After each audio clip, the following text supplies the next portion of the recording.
तो चलिए वीडियो की शुरुआत करते हैं और कार्य के बारे में पढ़ना शुरू करते हैं। तो सबसे पहले देखते हैं कि कार्य यानी कि वर्क होता क्या है। तो कार्य वह भौतिक क्रिया है जिसमें किसी पिंड पिंड यानी कि बॉडी कोई ऑब्जेक्ट हो, पिंड पर बल लगाकर उसे उसके मूल स्थान से विस्थापित किया जाता है। और इस प्रकार जो कार्य होते हैं ये दो आवश्यक तत्वों पर निर्भर होते हैं। तो कार्य कौन से दो तत्वों पर निर्भर होते हैं, इसे हम कहेंगे ये कार्य किया गया है। तो इसमें पहला तत्व है कि पिंड पर आरोपित बाहरी बल, यानी कि जो एक्सटर्नल फोर्स अप्लाई किया जाता है किसी भी ऑब्जेक्ट पर। पहला तो ये हो गया। और दूसरा आवश्यक तत्व है उसका विस्थापन, यानी कोई वस्तु अगर किसी जगह पर है तो उसका विस्थापन दूसरी जगह पर हो। अगर कोई वस्तु है उस पर हम बाहरी बल लगा रहे हैं, पहले तो ये आवश्यक है कि उस पर बाहरी बल लगे और उसके बाद क्या है कि उस वस्तु का विस्थापन हो। तो दो चीज़ों की आवश्यकता है, पहला कि उस पर आरोपित बाहरी बल लगे और दूसरा उसका विस्थापन हो। तो विस्थापन आपको पता है ना, जैसे मान लीजिए कोई व्यक्ति है, वो इस स्थान से चलकर इस स्थान पर जा रहा है और इन दोनों स्थानों के बीच की जो दूरी है ये 10 मीटर है और उसके बाद ये दोबारा उस स्थान पर वापस आ जाता है। तो इस व्यक्ति ने कितने मीटर की दूरी तय की? तो इस व्यक्ति ने 20 मीटर की दूरी तय की। कैसे? 10 मीटर वो गया और 10 मीटर वो वापस आया। तो टोटल इसने 20 मीटर की दूरी तय की गई है। लेकिन अगर पूछा जाए कि इसने विस्थापन कितना किया, तो इसने विस्थापन 0 मीटर, क्योंकि ये व्यक्ति जहाँ से चला था वहीं वापस आ गया, तो इसने 0 मीटर विस्थापन तय किया है। तो विस्थापन क्या होता है? तो दो बिंदुओं के बीच की जो सबसे छोटी दूरी होती है ना, वो विस्थापन होती है। जैसे मान लीजिए आप यहाँ से यहाँ पर आपको जाना है और आप ऐसे घूम घुमा कर जा रहे हैं, तो आप दूरी तो तय कर रहे हैं, लेकिन जो विस्थापन होगा वो सबसे न्यूनतम दूरी होगी, सीधा डायरेक्ट। तो सबसे न्यूनतम दूरी को ही विस्थापन कहा जाता है। और विस्थापन शून्य हो सकता है लेकिन दूरी कभी शून्य नहीं हो सकती। तो कार्य क्या होगा? कार्य के लिए पहला तो जो आवश्यक तत्व है इस पर बाहरी बल लगाना होगा और दूसरा आवश्यक तत्व है कि वस्तु का विस्थापन होना जरूरी है। अगर वस्तु विस्थापित नहीं हो रही है, एक ही जगह पर है, तो वो कार्य नहीं माना जाएगा। मान लीजिए कोई दीवार है और आप दीवार पर धक्का लगा रहे हैं, आप उस पर बल तो लगा रहे हैं, लेकिन जो दीवार है अगर वो अपनी जगह से खिसक नहीं रही है तो क्या होगा? ये कार्य नहीं माना जाएगा। इन दोनों चीज़ों का होना जरूरी है, मतलब कि बाहरी बल भी लगना जरूरी है और उसका विस्थापन होना भी जरूरी है, तभी उसे कार्य कहा जाएगा। इसके बाद आगे देखते हैं कार्य की गणना, यानी कि कैलकुलेशन ऑफ वर्क। कार्य की गणना कैसे की जाएगी? तो किसी वस्तु पर किया गया कार्य उस वस्तु पर आरोपित बल तथा बल की दिशा से किसी निश्चित कोण पर हुए विस्थापन के परिमाणों का गुणनफल होता है। ये क्या बताया गया है कि जो वर्क होता है ना, वर्क कुछ नहीं है, बस इसको जो उस पर लगाया गया बल है और जो विस्थापन यानी डिस्प्लेसमेंट है उसका गुणनफल है। और जो ये गुणनफल होगा, यानी कि जो हम बल लगाएंगे और वस्तु का विस्थापन होगा, इसके बीच कोई ना कोई एंगल बनेगा ना, कोई ना कोई कोण बनेगा, जिसे हम कोस थीटा से मान के चलेंगे, यानी कि इसे हम मल्टीप्लाई करेंगे। जैसे कोई भी चीज़ है, जैसे आप ये उदाहरण देखिए, इस जो पहिए वाली गाड़ी है इसमें ये लड़की बैठी हुई है और इसको ये व्यक्ति क्या कर रहा है? खींच रहा है। तो जब ये खींच रहा है तो जो बल है, बल इस दिशा में और लग रहा है और जो विस्थापन है, विस्थापन इस दिशा की ओर हो रहा है। तो बल और विस्थापन दोनों हो रहा है, लेकिन इसके बीच में एक एंगल भी बन रहा है ना, कोण बन रहा है, 30 डिग्री का आप देख रहे हैं कोण बन रहा है। तो यही है कोस थीटा, यानी कि जो एंगल बनेगा ना वो भी आपको इसमें मल्टीप्लाई करना है। तो कार्य क्या है अब आप पढ़िए। तो किसी वस्तु पर किया गया कार्य उस वस्तु पर आरोपित बल तथा बल की दिशा से किसी निश्चित कोण पर हुए विस्थापन, कोण पर हुए विस्थापन के परिमाणों का गुणनफल होता है। तो ये फॉर्मूला बताया गया है वर्क का फॉर्मूला। तो वर्क का फॉर्मूला क्या है? विस्थापन को बल से मल्टीप्लाई करना है और इसको कोस थीटा से मल्टीप्लाई कर देना है। तो डब्ल्यू क्या है? जो वर्क डन किया गया है, यानी कि जो कार्य किया गया है। और कार्य को हमेशा जूल में लिया जाता है। और जो फोर्स है यानी कि बल है, इसको हमेशा न्यूटन में लिया जाता है। और जो विस्थापन है उसको हमेशा मीटर में लिया जाता है। और जो थीटा है वो तो हमेशा डिग्री में होगा। ये भी आपको पता होना चाहिए कि कार्य का जो मात्रक है वो जूल होता है। जो बल है इसका मात्रक न्यूटन है, जो विस्थापन है इसका मात्रक मीटर है। जब भी आप न्यूमेरिकल बनाएंगे ना, तो जो कार्य होगा वो हमेशा जूल में ही होगा, और जो बल है वो न्यूटन में ही होगा, और जो विस्थापन है अगर सेंटीमीटर में भी दिया है तो उसे पहले हमें मीटर में बदलना होगा। हमेशा जो विस्थापन होता है इसे मीटर में लिया जाता है। अब आगे देखते हैं, तो कार्य का एसआई मात्रक क्या है। तो कार्य का जो एसआई मात्रक है वो जूल होता है, और जूल को हम जे से प्रदर्शित करते हैं। तो कार्य का एसआई मात्रक जूल भी होता है, और कार्य का एक अन्य मात्रक है न्यूटन मीटर। यानी कि कार्य का मात्रक जूल भी है और न्यूटन मीटर भी है। तो न्यूटन मीटर कैसे? तो यदि किसी वस्तु पर 1 न्यूटन बल लगाकर उस बल की दिशा में जो वस्तु का विस्थापन हो वो 1 मीटर हो जाए, यानी कि हमने उस पर बाहरी बल कितना लगाया, 1 न्यूटन, और 1 न्यूटन बल लगाने पर जो वस्तु का विस्थापन है उसकी कितनी दूरी पर विस्थापन हुआ, तो 1 मीटर उसका विस्थापन हुआ। तो किया गया कार्य कितना होगा, तो किया गया कार्य 1 जूल होगा। इसीलिए हम कार्य का अन्य मात्रक न्यूटन मीटर को भी मानते हैं कि 1 न्यूटन बल लगाने पर जो उसकी दिशा में परिवर्तन हुआ, वस्तु का विस्थापन हुआ, वो 1 मीटर हुआ। तो किया गया कार्य 1 जूल होगा। और सीजीएस प्रणाली में जो कार्य का मात्रक होता है ना, वो अर्घ होता है। तो कार्य का मात्रक अगर आपसे पूछ ले जाए कि बताइए निम्नलिखित में से कौन सा कार्य का मात्रक है, जूल, न्यूटन मीटर और अर्घ, तो उपरोक्त में ये सभी ऑप्शन सही होंगे। यानी जूल भी सही है, न्यूटन मीटर भी सही है और अर्घ भी सही है। तो 1 जूल बराबर 10 की पावर 7 अर्घ होता है। ऐसे मान के चलिए कि 1 जूल बराबर 1 करोड़ अर्घ होंगे। अगर 1 जूल की हमें बराबरी करनी है तो कितने करोड़ लेने पड़ेंगे, 1 करोड़ अर्घ लेने पड़ेंगे। तो 1 करोड़ को ही 10 की पावर 7 कहते हैं। तो 1 जूल बराबर 1 करोड़ अर्घ, जिसको हम शॉर्ट में लिख देते हैं 10 की पावर 7 अर्घ। और जो अर्घ होता है ये छोटा होता है, तो 1 अर्घ बराबर 10 की पावर -7 जूल होता है। याद रखिएगा, 1 जूल होता है 10 की पावर 7 अर्घ, और 1 अर्घ होता है 10 की पावर -7 जूल। ये एग्ज़ाम में पूछा जाता है, इसीलिए याद रखिएगा। अब आगे देखते हैं, कार्य की प्रकृति यानी कि नेचर ऑफ वर्क डन।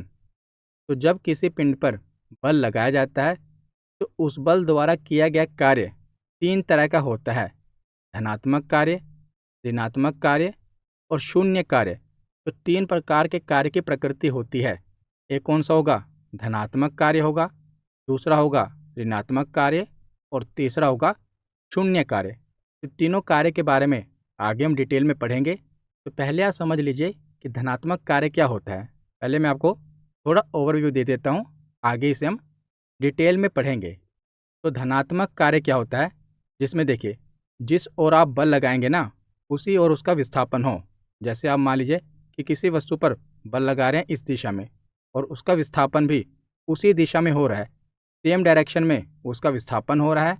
यानी कि जिस ओर आप बल लगा रहे हैं उसी ओर वस्तु का विस्थापन हो, तो उसे धनात्मक कार्य कहा जाएगा, पॉजिटिव वर्क कहा जाएगा।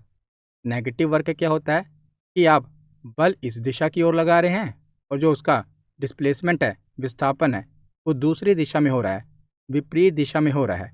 तो अगर हम बल लगाएं और उसका विस्थापन विपरीत दिशा में हो, उसे ऋणात्मक कार्य कहा जाएगा।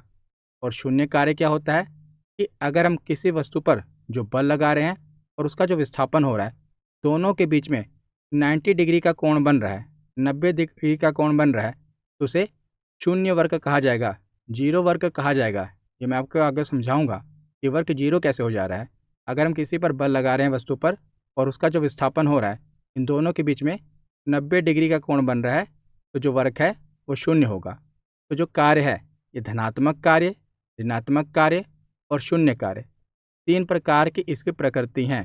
तो एक एक करके हम इनके बारे में पढ़ते हैं। तो सबसे पहले हम धनात्मक कार्य के बारे में पढ़ते हैं, पॉजिटिव वर्क के बारे में पढ़ते हैं। तो धनात्मक कार्य उस समय होता है जब वस्तु में लगने वाला बल और वस्तु का जो विस्थापन होता है वो दोनों एक ही दिशा में हो। हमने पढ़ा ना कि जो वस्तु पर बल लग रहा वो और जो उसका विस्थापन हो रहा है वो दोनों एक ही दिशा में हो, तो उसे धनात्मक कार्य कहा जाएगा। तो एक तो हो गया बल के आधार पर, और दूसरा एंगल के आधार पर भी होता है। अगर वस्तु पर बल लग रहा है और उसका डिस्प्लेसमेंट हो रहा है, तो इसके साथ साथ उसमें कोई ना कोई एंगल भी बन रहा होगा ना। तो यदि किसी पिंड पर आरोपित बल की दिशा तथा पिंड के विस्थापन की दिशा के मध्य न्यून कोण, तो न्यून कोण किसे कहते हैं? 0 डिग्री से लेकर, मतलब कि 0 डिग्री से अधिक परंतु 90 डिग्री से कम कोई कोण बने तो उसे न्यून कोण कहा जाता है। तो अगर किसी वस्तु में लगाया गया बल तथा उसके विस्थापन के बीच में 0 डिग्री से अधिक तथा 90 डिग्री से कम कोण बन रहा हो तो उसमें किया गया कार्य धनात्मक कार्य कहलाएगा। तो जैसे आप ये देख रहे हैं कि 0 डिग्री से अधिक हो लेकिन 90 डिग्री से कम हो, 90 डिग्री सीधा होता है ना, तो 0 डिग्री से अधिक लेकिन 90 डिग्री से कम हो, तो जो कार्य होगा वो कौन सा होगा? धनात्मक कार्य होगा। जैसे आप देख रहे हैं कि एक व्यक्ति है, ये बैग है, पहिए वाला बैग, इसको आगे की ओर विस्थापित कर रहा है ना, तो इसका बल आप देखेंगे कि बल जो है ये बल लग रहा है इसके ऊपर, और जो इसका विस्थापन हो रहा है आगे की ओर इसका विस्थापन हो रहा है, तो इसके बीच में कोई ना कोई एंगल बन रहा है। तो आप देख ही रहे हैं, इतना तो आपको पता है कि 0 डिग्री से लेकर 90 डिग्री सीधा होता है, तो इसके बीच में ही ये कोण बन रहा है। तो 0 डिग्री से लेकर 90 डिग्री के बीच में अगर एंगल बने तो वो धनात्मक कार्य होगा। और जो कार्य हो रहा है धनात्मक कार्य तभी होगा कि जिस ओर बल लग रहा हो उसी ओर वस्तु का विस्थापन भी हो रहा हो। तो एंगल और वस्तु के विस्थापन से आपको पता लग जाएगा ये धनात्मक कार्य है कि नहीं। तो धनात्मक कार्य के लिए आपको इतना याद रखना है कि बल और वस्तु का विस्थापन एक ही दिशा में हो और उसके साथ जो उनके बीच में कोण बन रहा है वो 0 डिग्री से अधिक हो परंतु 90 डिग्री से कम हो। जैसे एक उदाहरण है, ये बहुत बार पूछा गया है कि जब बैलों की जोड़ी किसी हल को खींचती है तो बल एवं विस्थापन दोनों एक ही दिशा में होते हैं, अर्थात जो कार्य होता है ये धनात्मक होता है। तो जब जो बैलों की जोड़ी है ये हल को खींचती है तो जो इसका बल और विस्थापन एक ही दिशा में होता है तो ये कार्य कैसा होगा? ये धनात्मक कार्य होगा, याद रखिएगा। और इसी के साथ याद रखिएगा कि कार्य का अधिकतम मान कब होगा, कब कहा जाएगा कि जो कार्य है इसकी वैल्यू सबसे अधिक है। तो यदि पिंड पर आरोपित बल तथा उसके विस्थापन की दिशाओं के मध्य 0 डिग्री का कोण बन रहा हो, कितने डिग्री का? 0 डिग्री का कोण बन रहा हो, तो कार्य का मान अधिकतम होता है। जैसे हमने वर्क का फॉर्मूला पढ़ा, क्या होता है? वर्क का फॉर्मूला क्या होगा? बल को विस्थापन से मल्टीप्लाई किया जाएगा और साथ में कोस थीटा से मल्टीप्लाई किया जाता है, F into D into cos theta. तो वर्क का ये फॉर्मूला है। तो जो बल लगेगा और विस्थापन होगा, तो कोस में हमने क्या कहा कि 0 डिग्री का एंगल हो तो जो थीटा होगा उसकी वैल्यू यहाँ पर 0 डिग्री वाली पुट करनी है। तो कोस 0 डिग्री की वैल्यू होती है 1। तो इस जो भी निकल कर आएगा उसको 1 से मल्टीप्लाई कर देंगे तो जो कार्य होगा उसका अधिकतम मान होगा। अधिकतम मान कब होगा? जब यहाँ पर 0 डिग्री आएगा। कोस 0 डिग्री की वैल्यू कितनी होती है? 1 होती है। तो इसका मान कितना होगा? अधिकतम होगा। ये पूछा जाता है कि किसी भी कार्य का अधिकतम मान कब होता है? तो जब लगाए गए बल तथा विस्थापन के जो मध्य कोण बनता है वो कितने डिग्री का बने? 0 डिग्री का कोण बने तो कार्य का मान अधिकतम होगा, याद रखेगा। जैसे आप उदाहरण में देखिए कि एक व्यक्ति क्या कर रहा है, ये कार है, बंद पड़ गई है, इसको ढकेल रहा है, धक्का मार रहा है, तो बल किस ओर लगा रहा है? इसी ओर बल लग रहा है और विस्थापन भी इसी ओर हो रहा है। तो बल और विस्थापन के बीच में 0 डिग्री का एंगल है, जिस ओर बल लग रहा है विस्थापन भी उसी ओर हो रहा है, तो जो एंगल बन रहा है वो 0 डिग्री का एंगल बन रहा है। तो ये क्या होगा? ये सबसे इसमें अधिकतम मान का कार्य का सबसे अधिकतम मान लग रहा है यहाँ पर, याद रखिएगा। ये सबसे अधिकतम कार्य होगा जब कार्य जो किया जा रहा है उसमें लगाया जाने वाला बल तथा विस्थापन दोनों के बीच में 0 डिग्री का कोण हो, तो कार्य सबसे अधिकतम उसका मान होगा। इसके बाद है ऋणात्मक कार्य यानी कि नेगेटिव वर्क। तो नेगेटिव वर्क कब होता है? ऋणात्मक कार्य उस समय होता है जब वस्तु में लगने वाला बल और वस्तु का विस्थापक एक दूसरे के विपरीत हो। हमने वो तो पढ़ा कि पॉजिटिव कब होगा? जब जहाँ पर बल लग रहा है उसका विस्थापन भी वहीं हो, तो ये पॉजिटिव होगा, पॉजिटिव वर्क होगा। लेकिन जब बल दूसरी दिशा में लग रहा हो और विस्थापन दूसरी दिशा में हो तो ये नेगेटिव वर्क होगा। तो नेगेटिव वर्क कैसे हो सकता है? जैसे आप देख रहे हैं ये कार है, कार एक चढ़ाई पर जा रही है और अचानक बंद पड़ गई। अब ये व्यक्ति क्या कर रहा है? क्योंकि कार चढ़ाई पर बंद पड़ गई तो कार धीरे धीरे पीछे की ओर खिसकेगी ना। अब व्यक्ति इसको रोकने की कोशिश कर रहा है, ये रोकेगा कैसे? बल इस दिशा में लगाएगा ना, तभी तो कार रुकेगी। लेकिन अगर ये कार को रोकने की कोशिश तो कर रहा है, बल इस दिशा में लगा रहा है, लेकिन जो कार है उसका विस्थापन पीछे की ओर हो रहा है। तो यहाँ पर क्या हो रहा है कि जहाँ पर बल लगाया जा रहा है, जिस दिशा में बल लग रहा है, उसके विपरीत दिशा में विस्थापन हो रहा है। ये व्यक्ति बल इस दिशा में लगा रहा है, लेकिन कार का विस्थापन नीचे की ओर हो रहा है।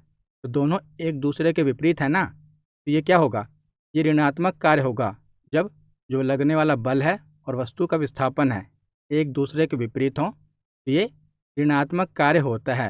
और इसी के साथ याद रखिएगा, एंगल के हिसाब से देखा जाए, कोण के हिसाब से देखा जाए, तो यदि किसी पिंड पर आरोपित बल तथा पिंड के विस्थापन की दिशा के मध्य जो कोण होता है, ये 90 डिग्री से अधिक बने परंतु 180 डिग्री से कम बने।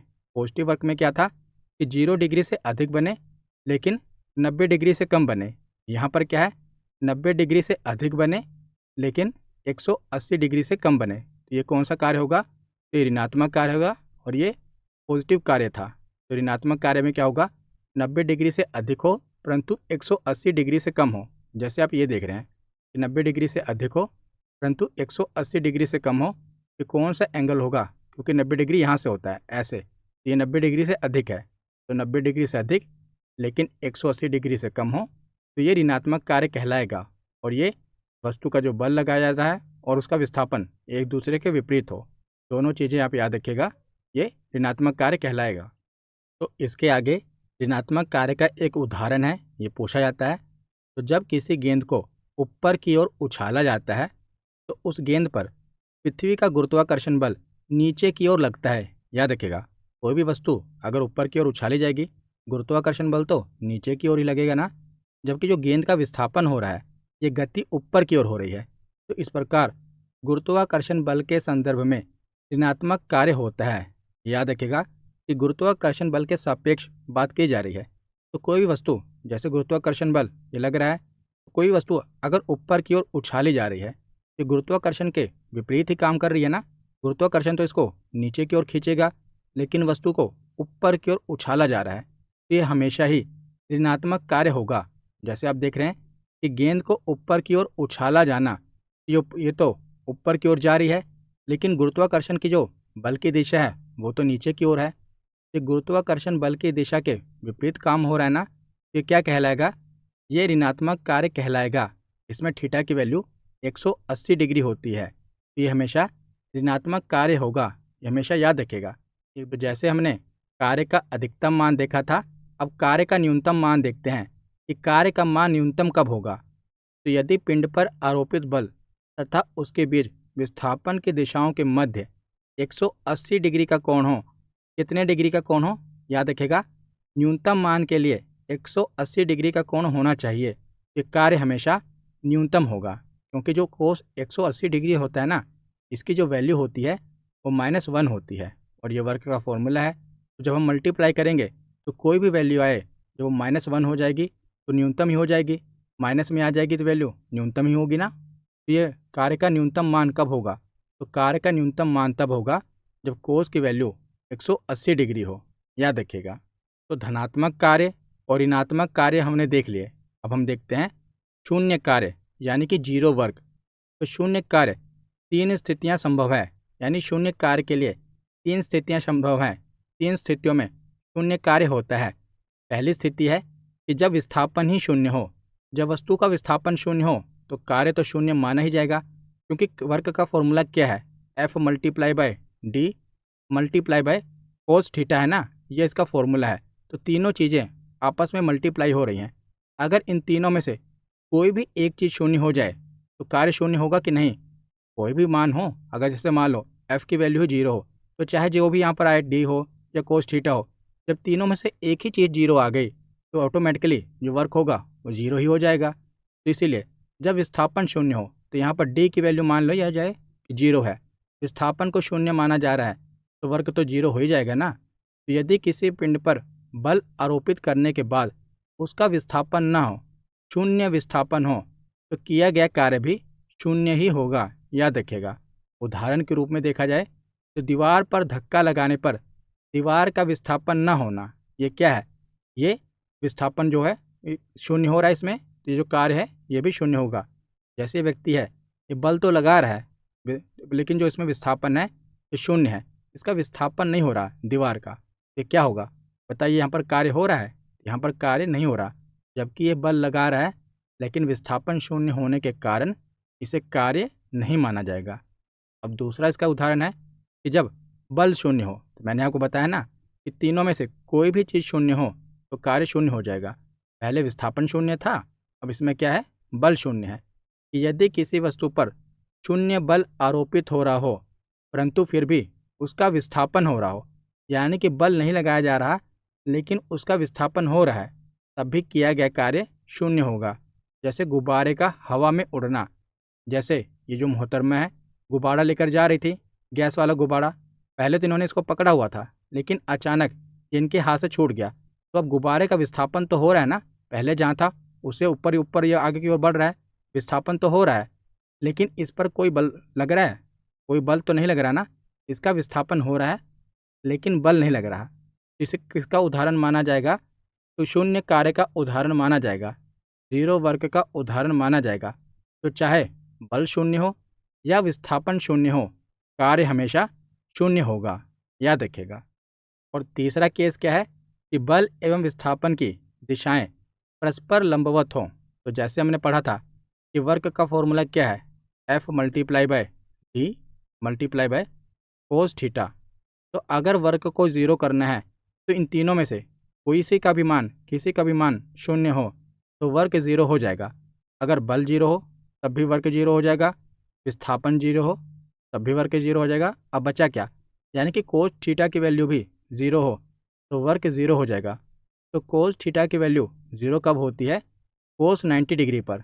जब 90 डिग्री का एंगल बन रहा हो ना तो इसकी वैल्यू ज़ीरो होती है, तब भी वर्क ज़ीरो हो जाएगा। तो इसी को लंबवत कहते हैं, परपेंडिकुलर कहते हैं। जब ये 90 डिग्री का मान बन रहा हो तो इसी को परपेंडिकुलर यानी कि लंबवत कहा जा रहा है। तो जब बल एवं विस्थापन की दिशाएं परस्पर लंबवत हों यानी कि 90 डिग्री का एंगल बन रहा हो तो जो कार्य होगा ये शून्य होगा।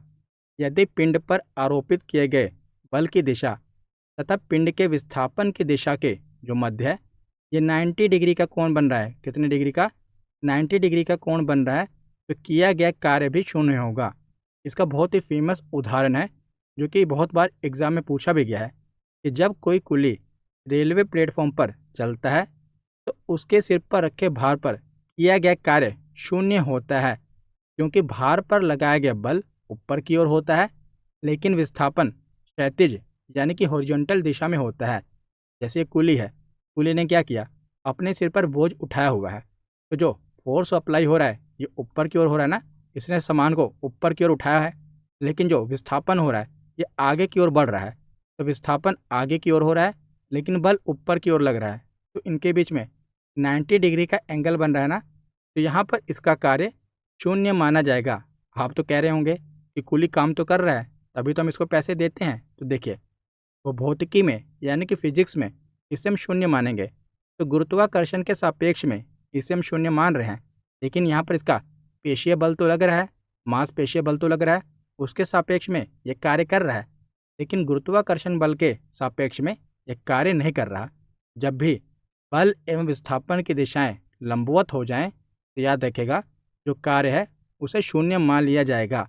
तो गुरुत्वाकर्षण बल के सापेक्ष में इसका कार्य शून्य है, लेकिन पेशीय बल के सापेक्ष में ये कार्य कर रहा है क्योंकि इसका पेशीय बल लग रहा है। तो तीनों ही केस याद रखेगा कि वर्क ज़ीरो कब होगा? या तो जो उसमें फोर्स है वो ज़ीरो हो, डिस्प्लेसमेंट है वो ज़ीरो हो, या कोस थीटा की वैल्यू ज़ीरो हो। और कोस थीटा की वैल्यू शून्य कब होती है? जब कोस 90 डिग्री पर हो, यानी कि 90 डिग्री का एंगल बन रहा हो तो ये वर्क शून्य माना जाएगा। तो आशा करता हूँ आपको समझ में आया होगा।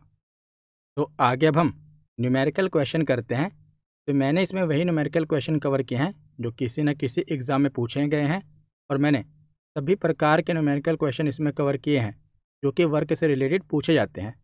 तो एक कार पर 50 न्यूटन का बल लगाकर 20 मीटर का विस्थापन किया जाता है 60 डिग्री के कोण पर। तो कार्य ज्ञात करें। इस पर बल भी बता दिया गया है, विस्थापन भी बताया गया है, और एंगल यानी कि कोण भी बता दिया गया है। अब आपको कार्य पता करना है। तो कार्य का फॉर्मूला क्या होता है? F multiply by T into cos theta. तो फोर्स कितना लग रहा है? 50 न्यूटन का। विस्थापन हो रहा है 20 मीटर का। और कोस थीटा की वैल्यू कितनी दी है? तो 60 डिग्री दी है ना इसकी वैल्यू। तो यहाँ पर कोस 60 डिग्री आ जाएगा। तो कोस 60 डिग्री की वैल्यू कितनी होती है? 1/2 होती है। ट्रिग्नोमेट्री में आपने पढ़ा होगा कोस की वैल्यू। कोस 60 डिग्री की वैल्यू होती है 1/2।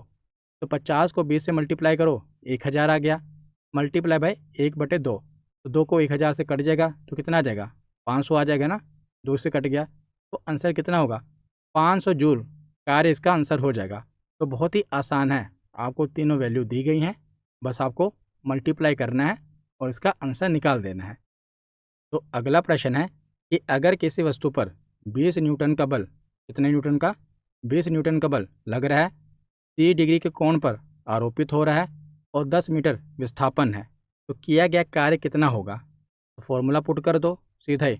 बल कितना लग रहा है? 20 न्यूटन का। विस्थापन हो रहा है 10 मीटर का। और थीटा कितना दिया है? 30 डिग्री।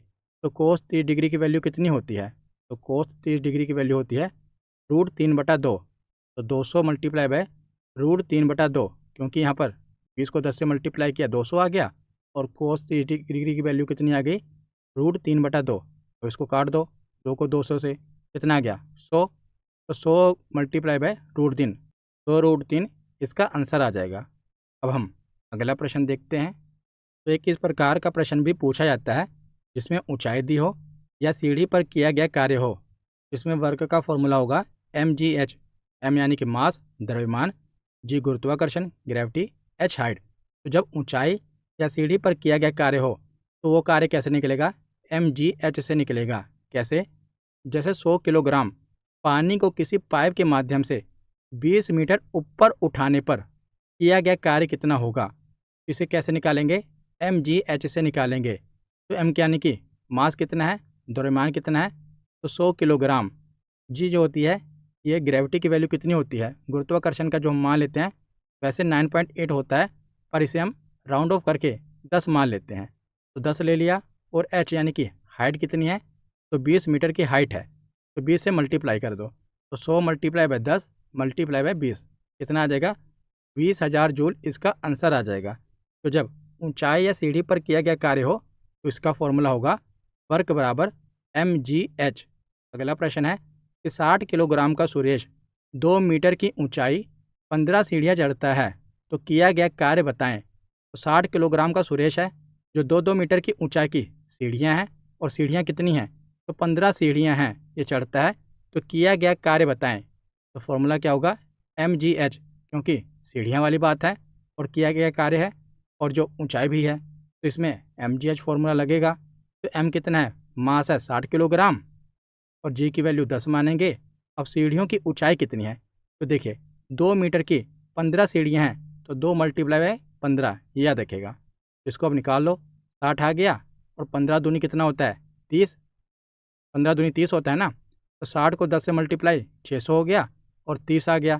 तो 600 को 30 से मल्टीप्लाई कर दो, 18,000 जूल इसका आंसर आ जाएगा। ये भी आसान है, बस इसमें क्या था कि सीढ़ियों के बारे में बताया था। जब भी सीढ़ियाँ हों तो मीटर में याद रखिएगा, ऊंचाई हमेशा मीटर में लेनी है। तो यहाँ पर मीटर ही दिया हुआ है, तो 2 मीटर को पहले जितनी भी सीढ़ियाँ हों उससे मल्टीप्लाई कर देना है, तभी तो सीढ़ियों की ऊंचाई आ जाएगी। 15 सीढ़ियाँ हैं, एक सीढ़ी 2 मीटर की ऊंचाई की है, तो टोटल सीढ़ियाँ कितने मीटर की ऊंचाई की हो गई? तो 15 दूनी 30 मीटर ऊंचाई की हो गई। इस प्रकार ये आंसर आ जाएगा। और ये भी प्रश्न ग्रुप डी के एग्ज़ाम में बहुत बार पूछे गए हैं, रेलवे के एग्ज़ाम में। अब हम आगे देखते हैं। तो अगला प्रश्न है कि 80 किलोग्राम का एक व्यक्ति 20 सेंटीमीटर की 40 सीढ़ियाँ चढ़ता है, तो किया गया कार्य बताएं। यहाँ पर भी कौन सा फॉर्मूला लगेगा? mgh। तो मास कितना है? 80 किलोग्राम है, और जो ग्रेविटी है ये हम g मान के चलेंगे 10। और ऊंचाई कितनी है? तो देखिए यहाँ पर जो ऊंचाई है सीढ़ियों की वो सेंटीमीटर में दी हुई है, और मैंने आपको बताया किस में लेनी है, मीटर में हमेशा ऊंचाई लेनी है, पर ये दी हुई है सेंटीमीटर में। तो आपको पता है कि 1 मीटर में कितने सेंटीमीटर होते हैं? तो 100 सेंटीमीटर होते हैं। तो सीधा ही 20 को 100 से डिवाइड कर दो और मल्टीप्लाई किससे करना है? सीढ़ियाँ हैं कितनी? तो 40 सीढ़ियाँ हैं। अगर यहाँ पर 20 मीटर दिया होता तो 20 को सीधा ही 40 से मल्टीप्लाई कर देते, लेकिन सेंटीमीटर में दिया हुआ है ना, तो इसे मीटर में तो कन्वर्ट करना पड़ेगा, इसीलिए 20 को 100 से डिवाइड करना है। तो आप इसे कर लीजिए, सोल्व हो जाएगा। कैसे? ये 0 से 0 कट गई, 2 बचे 10 हो गया और 5 अट्ठे 40 हो गया। तो इसको निकल के आ गया 8, 8 आ गया, ये 10 है और 80, इन तीनों को मल्टीप्लाई कर दो तो 6400 जूल इसका आंसर आ जाएगा। तो इस प्रकार जो अलग अलग प्रकार के प्रश्न पूछे जाते हैं तब मैं आपको करा दे रहा हूँ। और ये भी प्रश्न पूछा जाता है कि एक मजदूर 10 न्यूटन बल लगाकर एक वस्तु को 10 मीटर लंबवत विस्थापित करता है तो कार्य क्या होगा। यहाँ पर ध्यान देने वाली बात एक थी कि क्या है, लंबवत विस्थापन। तो लंबवत विस्थापित जब भी होगा 90 डिग्री का कोण बनेगा तो कार्य क्या होगा, शून्य हो जाएगा, क्योंकि कोस 90 डिग्री आ गया, तीनों में से कोई भी चीज़ शून्य हो गई तो पूरा का पूरा कार्य क्या हो जाएगा, शून्य हो जाएगा। तो इसमें जो मजदूर द्वारा किया गया कार्य है ये शून्य होगा। तो यहाँ पर हमारा थ्योरी सेक्शन कंप्लीट होता है। अब हम प्रीवियस ईयर क्वेश्चन देखते हैं। तो पहला प्रश्न है कि कार्य किसे कहते हैं, आपको कार्य बताना है। तो जो कार्य होता है ना, ये बल और विस्थापन का गुणनफल होता है। तो इसका सही जवाब क्या होगा, ये बल और विस्थापन का गुणनफल होता है। तो ऑप्शन ए इसका सही जवाब है। अगला प्रश्न है कि कार्य का मात्रक क्या है, न्यूटन मीटर, जूल, वाट या ए और बी दोनों। तो आपको पता है कि कार्य का मात्रक न्यूटन भी होता है, न्यूटन मीटर भी होता है और जूल भी होता है। तो कार्य का मात्रक दोनों ही सही हैं। तो ऑप्शन डी ए और बी दोनों इसका सही जवाब होगा। अब हम अगला प्रश्न देखते हैं कि जब बल विस्थापन की दिशा में लगता है तो किया गया कार्य डैश होता है। तो जो बल है ना, ये विस्थापन की दिशा में लग रहा है, जिस ओर बल लग रहा है विस्थापन भी उसी ओर हो रहा है। तो आप बताइए कार्य कैसा होगा। तो ये कार्य धनात्मक होगा। ऑप्शन ए इसका सही जवाब है। अगला प्रश्न है कि यदि बल और विस्थापन के बीच डैश डिग्री का कोण हो तो किया गया कार्य ऋणात्मक होगा। 45 डिग्री का कोण बने, 0 डिग्री का, 90 डिग्री का या 180 डिग्री का। तो जब 180 डिग्री का कोण बनता है ना, तो जो किया गया कार्य ये क्या होता है, ऋणात्मक होता है। तो ऑप्शन डी इसका सही जवाब होगा। अगला प्रश्न देखते हैं कि जूल और अर्ग के बीच में संबंध क्या है। तो 1 जूल किसके बराबर होता है। तो 1 जूल में 10 की पावर 7 अर्ग होते हैं। तो ऑप्शन ए इसका सही जवाब होगा। अगला प्रश्न है कि यदि विस्थापन शून्य है, इसीलिए किया गया कार्य भी क्या होगा। तो जब विस्थापन शून्य होगा तो किया गया कार्य भी क्या होगा, शून्य होगा।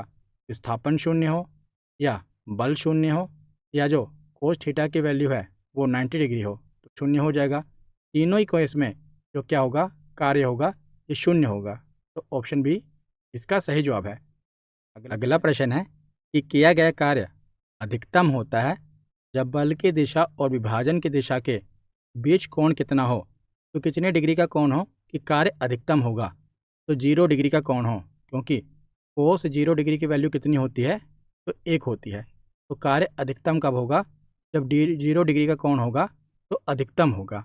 उसके बाद प्रश्न है कि कार्य का मान न्यूनतम होता है जब बल की दिशा और विस्थापन की दिशा के बीच में कोण कितने डिग्री का हो। तो न्यूनतम कार्य कब होगा, जब 180 डिग्री का कोण बनेगा।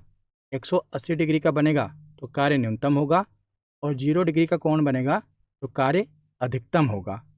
अब अगला प्रश्न देखते हैं कि 20 न्यूटन का बल किसी वस्तु पर कार्यरत होता है तो वस्तु बल की दिशा में 4 मीटर के माध्यम से विस्थापित होती है। तो किया गया कार्य क्या होगा। तो एंगल यहाँ पर बताया नहीं, तो एंगल को छोड़ो। तो 20 न्यूटन को 4 मीटर से मल्टीप्लाई कर दो तो कितना आएगा, 80 आएगा। लेकिन सभी ऑप्शन में 80 दिया हुआ है, लेकिन आपको पता होना चाहिए कि कार्य का मात्रक क्या होता है। तो कार्य का मात्रक जूल होता है। तो इसका सही जवाब क्या होगा, ऑप्शन डी 80 जूल इसका सही जवाब है। अगला प्रश्न है कि एक वस्तु पर 50 न्यूटन का बल लगाए जाने पर वह वस्तु सीधे पथ पर 4 मीटर की दूरी तय करती है और यह बल जो एंगल है कितने डिग्री का है, 60 डिग्री का एंगल है। तो किया गया कार्य आपको बताना है। तो वर्क का फॉर्मूला क्या होता है। तो वर्क का फॉर्मूला होता है force multiply by D into cos theta. तो फोर्स कितना दिया हुआ है, फोर्स आपको दिया हुआ है 50 न्यूटन का, और डिस्प्लेसमेंट कितना दिया हुआ है, डिस्प्लेसमेंट आपको दिया हुआ है 4 मीटर का, और कोस थीटा, थीटा है 60 डिग्री। तो कोस 60 डिग्री की वैल्यू कितनी होती है? तो कोस 60 डिग्री की वैल्यू होती है 1/2। तो इसको आप कटिंग कर दो, तो 2 दूनी 4, तो 50 दूनी 100, और 100 जूल का इसका आंसर आ जाएगा। तो ऑप्शन कौन सा सही होगा? तो ऑप्शन ए इसका सही जवाब होगा। 100 जूल इसका सही जवाब है। अगला प्रश्न है कि 60 किलोग्राम का सुरेश 2 मीटर की ऊंचाई वाली 15 सीढ़ियां चढ़ता है, तो किया गया कार्य बताएं। तो यहाँ पर सीढ़ियों की बात है और ऊंचाई की बात है, तो वर्क क्या होगा? वर्क होगा mgh। mgh होगा ना। तो मास कितना है? 60 किलोग्राम। ग्रेविटी हम 10 मानेंगे। ऊंचाई कितनी है? 2 मीटर की 15 सीढ़ियाँ हैं। यहाँ पर मीटर में दिया हुआ है तो ठीक है। तो 2 × 15 कितना हुआ? 15 दूनी 30 हो गया। तो 60 × 10 × 30, तो 6 तिया 18 होता है ना, 18 लिख लो। और कितनी जीरो हैं? 1, 2 और 3, तो 3 जीरो इसके आगे लग जाएंगी। तो 18,000 जूल इसका आंसर आ जाएगा। तो ऑप्शन ए इसका सही जवाब होगा, 18,000 जूल। तो आज का आखिरी प्रश्न है कि भौतिकी में किए गए कार्य को परिभाषित किया जाता है। तो कार्य की परिभाषा पूछी गई है भौतिकी में।